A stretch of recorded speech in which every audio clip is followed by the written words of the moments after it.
It can be recognized that in the modern world, many strive for individuality, originality, and uniqueness. This also applies to cars.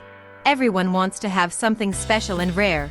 In order to better understand what we mean, remember your feelings when exactly the same car as yours stops at a traffic light next to you, in the same color, and even with checkered taxis on the roof, and you feel that your car has been humiliated, made a public courtyard out of it, and every second one has already been in it.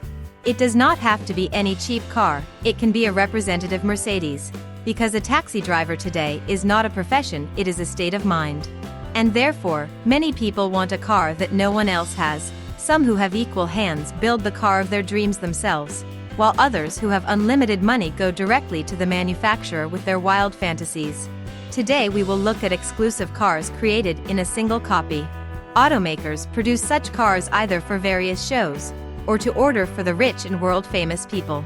And these masterpieces of the automotive industry delight even people who are indifferent to cars. Rolls-Royce Hyperion. This model was commissioned by the collector Roland Hall. It was made in 2008 in a single copy by the Italian studio Pininfarina.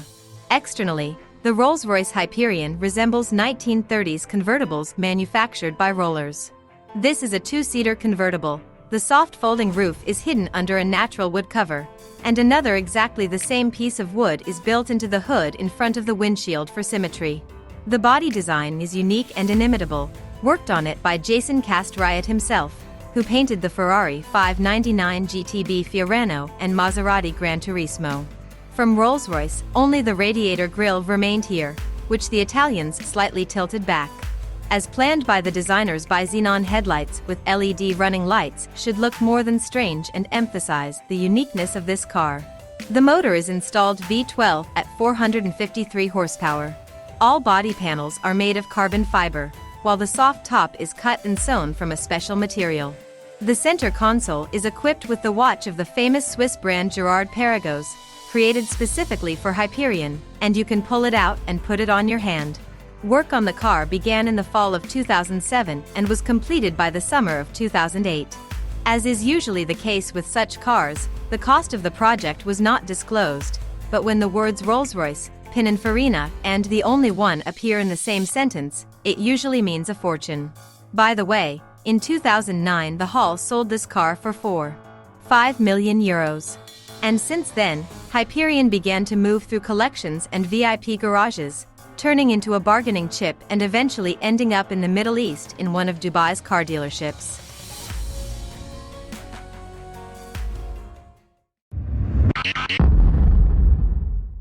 Ford GT90. This concept car first saw the light of day at the 1995 Detroit Auto Show as the world's most powerful supercar. This is not surprising. The 12-cylinder unit of the car with 4 turbines produced 720 horsepower, and the declared speed was about 407 kilometers per hour, which was a record.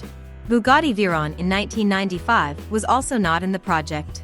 The car was designed and built in strict secrecy at the Ford SVT Racing Studio in just 6 months at a cost of $3 million. The 6.0-liter V12 was created from 2 Ford Modular V8 engines connected together, from which 2 cylinders were then removed from each side. As befits a supercar, the engine is located between the axles for perfect weight distribution. The drive is classic rear. With the help of 4 turbines, it was possible to achieve a power of 720 horsepower. Acceleration to hundreds takes about 3 seconds. The GT90 overcomes a quarter mile in 10.9 seconds. Many components and assemblies, for example, a 5-speed manual transmission and a suspension with 2 wishbones, were borrowed from the Jaguar XJ220 supercar. The company at that time belonged to the Ford concern. At high speeds, the spoiler automatically raises to provide downforce. Separately, it was noted that the GT90 exhaust system is heated to such a temperature that it can melt body panels, and in order to prevent this from happening, special ceramic elements were used. Of course, unique tires have been developed specifically for this speed. The body itself is an aluminum monocoque with carbon fiber body panels. The GT90 weighs only 1,451 kilograms. Of particular interest is the interior of the car. It should be noted that, unlike the supercars of its era, and many of the current ones, access to the salon is quite convenient. The reason for this is the shape of the door, which has proven itself in the GT40, as well as low and narrow thresholds. Doors are opened by touching the indicator or a button from the key fob. The upholstery is finished in Ford's signature blue color. The abundance and thoughtful alternation of leather, suede, carbon fiber, and polished aluminum attracts attention, and a large glazing area and a glass roof give a feeling of spaciousness. Only a few were honored to race behind the wheel of the concept, but those who did, shared their impressions in the most enthusiastic tones. One of these lucky ones is Jeremy Clarkson. According to him, driving a GT90 is heaven on earth. The Ford GT90 concept supercar has remained one of the most coveted cars among those that never went into mass production. Perhaps the management of the concern also regrets this, because the GT90 could have become the most outstanding supercar of its era, but it appeared at a difficult time for the industry. Ford. In 2004, the car was planned to be sold at an auction in Arizona, but right before the auction it was withdrawn. The GT90 is still owned by the Ford Motor Company, but is not on display in any of the museums, and the whereabouts of the legendary concept is not known for certain.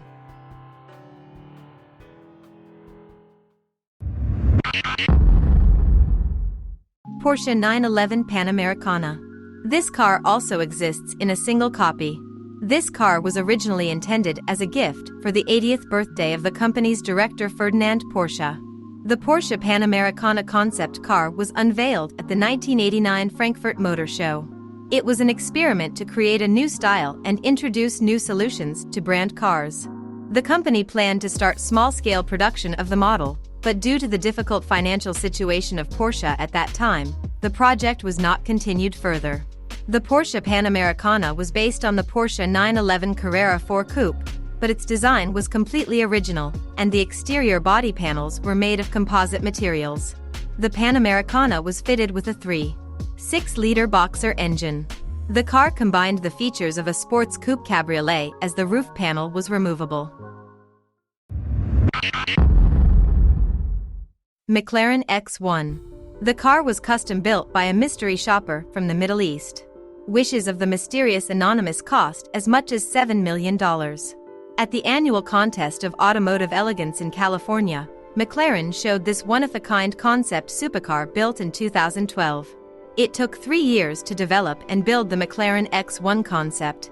The design of the car was carried out by a graduate of the McLaren Design Center, Hong Yeo, who, when creating the appearance of the concept, was inspired by various classic cars.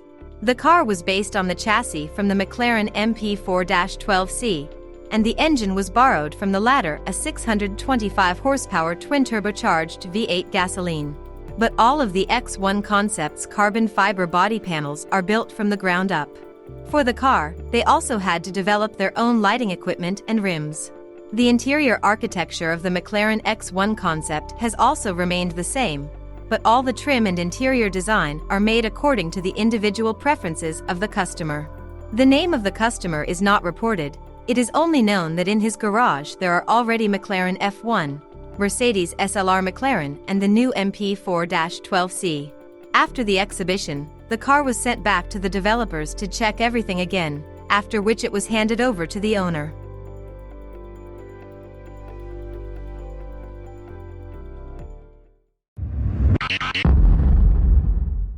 Ferrari F12 Berlinetta TRS.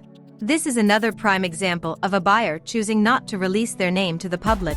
The customer asked Ferrari to produce a special, open version of the F12 Berlinetta coupe. The Italians have redesigned the body of the F12 coupe, turning it into a roadster with a low windshield that flows smoothly into tinted side windows and then into a pair of fairings behind the seat headrests. Technically, the car is identical to the original two-door with a 740 horsepower V12 engine, which can be seen through the window on the hood, a very original design decision. The interior of the cabin is made in a minimalist style. The glove compartment and many buttons, such as climate control, have been removed. There are no power windows here either. The designers even threw out the audio system for the sake of the entourage of an uncompromising sports car. Many interior trim parts are made of carbon fiber to reduce the weight of the sports car. All this was done with the sole but noble goal of creating an upscale, but extremely professional, almost racing atmosphere inside. The customer, when describing his wishes for the appearance of the car, admitted that he especially appreciates the Ferrari Testa Rossa of 1957. This was the key moment in creating the design of the car, as the developers said they did not try to transfer the visual elements of the classic model to the exclusive F12 TRS. Their goal was a modern interpretation of the legendary image. The letters TR in the title just allude to Testa Rossa. By the way, the reduced weight does not guarantee that the TRS will overtake the regular F12 Berlinetta, which served as a donor for this concept, sharing the chassis, motor, and brains. By dispersing to hundreds, perhaps a lightweight concept will take the lead. But at the maximum, probably not. The roofless TRS simply can't match the donor's perfectly calculated aerodynamics. However, this fact is unlikely to upset the happy owner. When you can afford so much in life, is it worth worrying about such trifles? Friends, thank you for watching to the end. Write your comments which of the cars in this episode you liked the most. Just don't forget to subscribe to the channel if you are interested in the automotive theme and you love cars just like us.